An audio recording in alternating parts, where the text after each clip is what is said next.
नमस्कार, आप देख रहे हैं 24 न्यूज। मैं हूं आपके साथ संजय मिश्रा। आइए देखते हैं आज की 25 बड़ी खबरें। हिंदू पंचांग के अनुसार इस बार 6 और 7 सितंबर 2023 को आ रहा है जन्माष्टमी का पर्व। भाद्रपद माह के कृष्ण पक्ष की अष्टमी को मनाया जाता है कृष्ण जन्माष्टमी का पर्व। इस दिन भगवान श्री कृष्ण का हुआ था जन्म। महाभारत के अनुसार द्वापर युग में भगवान कृष्ण के जन्म के समय भी ऐसा ही संयोग बन रहा था। इस वजह से इस बार अत्यंत शुभ फलदायक बन गई है कृष्ण जन्माष्टमी। देश के ज्यादातर हिस्सों में मौसम हुआ शुष्क। इसकी वजह से दिल्ली, उत्तर प्रदेश समेत कई राज्यों में पड़ रही है उमस भरी गर्मी। दिल्ली में तो 40 डिग्री सेल्सियस के पार पहुंचा तापमान। इसी बीच मौसम विभाग ने देश के कुछ हिस्सों में जारी की है भारी बारिश की चेतावनी। भारतीय मौसम विज्ञान विभाग के अनुसार अगले 5 दिनों के दौरान उड़ीसा, छत्तीसगढ़ में सक्रिय मानसून की स्थिति जारी रहने की संभावना।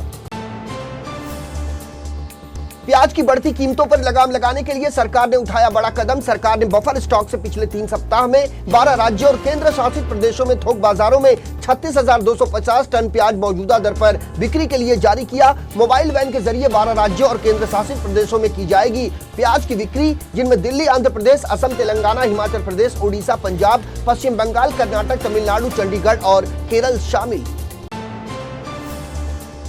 शिवसेना यूबीटी प्रमुख उद्धव ठाकरे ने मराठा आरक्षण के मुद्दे पर महाराष्ट्र सरकार पर साधा निशाना। उनकी ये टिप्पणी महाराष्ट्र के उप मुख्यमंत्री देवेंद्र फडणवीस द्वारा घटना पर खेद व्यक्त करने और ये कहने के कुछ घंटों बाद आई कि लाठीचार्ज का आदेश किसी भी शीर्ष अधिकारी ने जालना पुलिस को नहीं दिया था। उद्धव ठाकरे ने राज्य सरकार पर घटना की जिम्मेदारी लेने के बजाय दोषारोपण का खेल खेलने का लगाया आरोप। एक आरटीआई के जरिए यह जानकारी सामने आई है कि प्रधानमंत्री नरेंद्र मोदी ने पिछले 9 साल के कार्यकाल के दौरान एक भी दिन की नहीं ली छुट्टी। प्रधानमंत्री कार्यालय यानी पीएमओ की तरफ से आरटीआई के जवाब में कहा गया कि पीएम मोदी ने बीते 9 सालों में देश और विदेश में 3000 से अधिक कार्यक्रमों में लिया हिस्सा। अंधकार से प्रकाश की राह दिखाने वाले गुरुओं के सम्मान में आज है राष्ट्रीय शिक्षक दिवस। प्रधानमंत्री नरेंद्र मोदी ने शिक्षकों से स्कूल में देश की सांस्कृतिक विविधता का जश्न मनाने का किया आग्रह। राष्ट्रीय शिक्षक पुरस्कार के लिए सोमवार को 7 लोक कल्याण मार्ग पर प्रधानमंत्री से मिलने थे चयनित शिक्षक। मुलाकात के दौरान पीएम मोदी ने दिया जोर कि शिक्षक बच्चों को उन लोगों के बारे में बताएं जिन्होंने संघर्ष से तप कर जमीन से जुड़कर प्राप्त की है सफलता। शिक्षा मंत्रालय के अधिकारियों के मुताबिक देश भर से कुल 75 शिक्षकों का पुरस्कार के लिए हुआ चयन। राष्ट्रपति द्रौपदी मुर्मू के हाथों सभी शिक्षकगण सम्मानित, जिसमें 50 स्कूली शिक्षक, उच्च शिक्षा संस्थानों के 13 शिक्षक और कौशल विकास एवं उद्यमिता मंत्रालय के 12 शिक्षक शामिल। राष्ट्रपति द्रौपदी मुर्मू ने सोमवार को कहा कि भारत को विश्व के ज्ञान केंद्र में बदलने में शिक्षकों की बढ़ गई है भूमिका। लोकसभा चुनाव 2024 की तैयारियों में जुटे कांग्रेस समेत 28 राजनीतिक दलों को बड़ा झटका देने की तैयारी में है केंद्र की नरेंद्र मोदी सरकार। मिली जानकारी के अनुसार आगामी 18 से 22 सितंबर तक चलने वाले संसद के विशेष सत्र के दौरान कई शब्दों को हटाने की तैयारी में है केंद्र सरकार। जो गुलामी से है जुड़े, इनमें इंडिया शब्द भी है शामिल, जिसे बिल लाकर हटाया जा सकता है, जिसके बाद आधिकारिक रूप से इंडिया शब्द भारत देश के लिए नहीं किया जा सकेगा इस्तेमाल। पूर्व लोकसभा अध्यक्ष और 7 बार की सांसद सुमित्रा महाजन का एक सवाल पर उभर कर सामने आया दर्द, जहां उन्होंने कहा कि जो लोग बीजेपी छोड़कर जा रहे हैं उनके लिए वो कुछ नहीं कह सकती, लेकिन जो लोग सालों से भारतीय जनता पार्टी में हैं और पार्टी के लिए करते हैं काम, उन्हें पार्टी को देना चाहिए तवज्जो। ऐसे लोगों में मेरा भी नाम शामिल।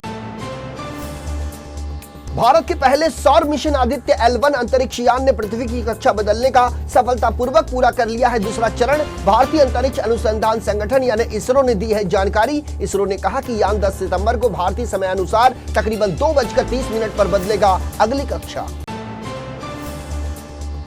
मुस्लिम राष्ट्रीय मंच की महिला विंग की प्रमुख शालिनी अली के नेतृत्व में तकरीबन 20 महिलाओं के प्रतिनिधि मंडल ने न्यायमूर्ति अवस्थी से सोमवार को उनके कार्यालय पर की मुलाकात और देश में यूसीसी लाने के कदम का समर्थन करते हुए सौंपा एक ज्ञापन। शालिनी अली ने विवाह पंजीकरण को आधार कार्ड से जोड़ने का सुझाव दिया, जिससे ना हो सके बहुविवाह।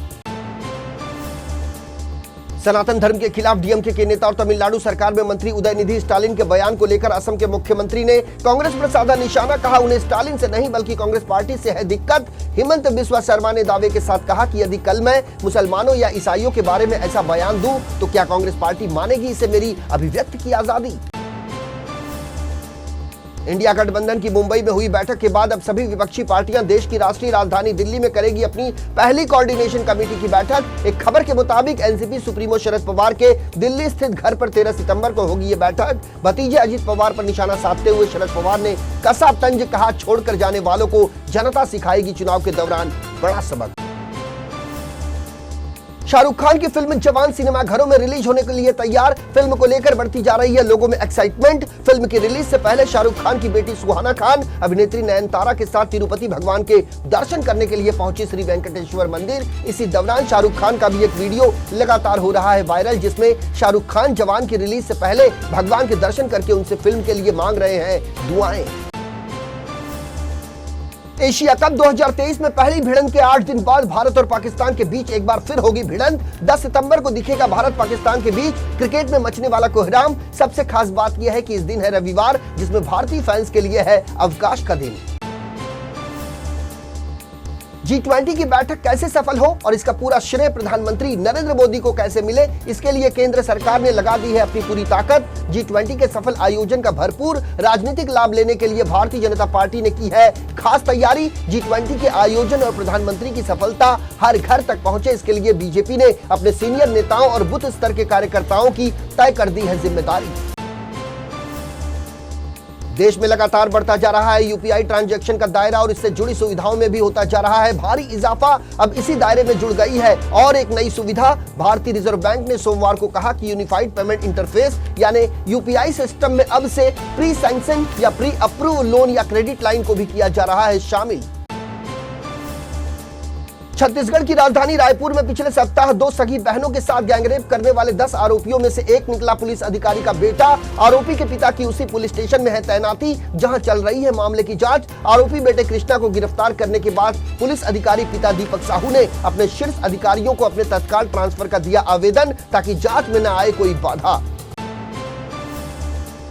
पाकिस्तान में अल्पसंख्यक समुदायों के खिलाफ बदस्तूर जारी है अत्याचार का सिलसिला। कराची शहर में सोमवार को भीड़ ने एक अहमदी इबादतगाह में की जमकर तोड़फोड़। कराची शहर के महापौर मुर्तजा वहाब के अनुसार सदर इलाके में हुई घटना के बाद पुलिस ने हमले के सिलसिले में 3 लोगों को किया गिरफ्तार। सोशल मीडिया पर वायरल हो रहे वीडियो में नकाबपोश लोगों को अहमदिया हॉल की छत पर मीनारों को नुकसान पहुंचाने के लिए हथौड़े का इस्तेमाल करते हुए दिखाया गया, जबकि इमारत के बाहर अन्य लोग करते दिखे नारेबाजी।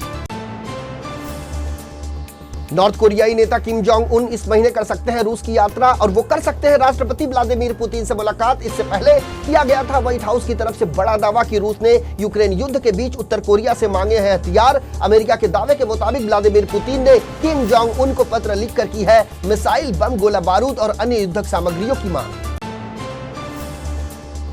एक के बाद एक नई ऊंचाइयों को छू रहा है भारत। अब एक बार फिर दुनिया में बढ़ गया है भारत का कद। अगले साल होने वाले इजराइल, ग्रीस और साइप्रस देश के 9वें त्रिपक्षीय शिखर सम्मेलन में भारत को भी किया जाएगा आमंत्रित, जिसकी खुद ग्रीक के प्रधानमंत्री क्रियाकोस मित्सोटाकिस ने की है पुष्टि।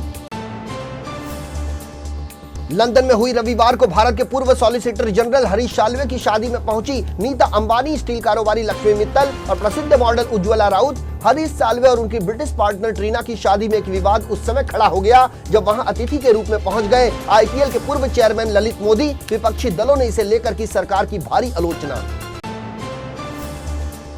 विपक्षी नेताओं का मानना है कि Harish Salve one nation one election पर उच्च स्तरीय समिति के हैं सदस्य, जिसकी अध्यक्षता कर रहे हैं पूर्व राष्ट्रपति रामनाथ कोविंद।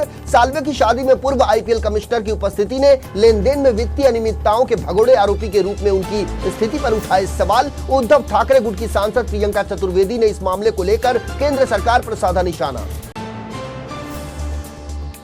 केंद्रीय मंत्री रामदास अठावले ने महाराष्ट्र के पालघर जिले में दिया बड़ा बयान। कहा मराठा समुदाय को आरक्षण देने की जिम्मेदारी अब मुख्यमंत्री और उप मुख्यमंत्रियों की है। आरपीआई के राष्ट्रीय अध्यक्ष के अनुसार जालना में मराठा प्रदर्शनकारियों पर लाठीचार्ज पुलिस की है दादागिरी और इसमें गृह मंत्री देवेंद्र फडणवीस का नहीं है कोई हाथ। कहा पुलिस ने आपसी सहमति से लिया था लाठीचार्ज का फैसला, इसके लिए सरकार की ओर से नहीं दिया गया था कोई आदेश। शिवसेना यूबीटी के सांसद संजय राउत ने मराठा आरक्षण को लेकर महाराष्ट्र की सरकार पर बोला जुबानी हमला। कहा सेना प्रमुख उद्धव ठाकरे उन मराठा समुदाय के सदस्यों के प्रति ठोस समर्थन व्यक्त करने के लिए गए थे जालना, जिन पर बेरहमी से किया गया था लाठीचार्ज, लेकिन जालना जाने से कतरा रहे हैं महाराष्ट्र के दोनों मुख्यमंत्री और मुख्यमंत्री एकनाथ शिंदे। तो ये थी आज की 25 बड़ी खबरें। देश और दुनिया की ताजा तरीन खबरों के लिए बने रहिए इन 24 न्यूज के साथ। मुझे और मेरी पूरी टीम को दीजिए इजाजत। नमस्कार।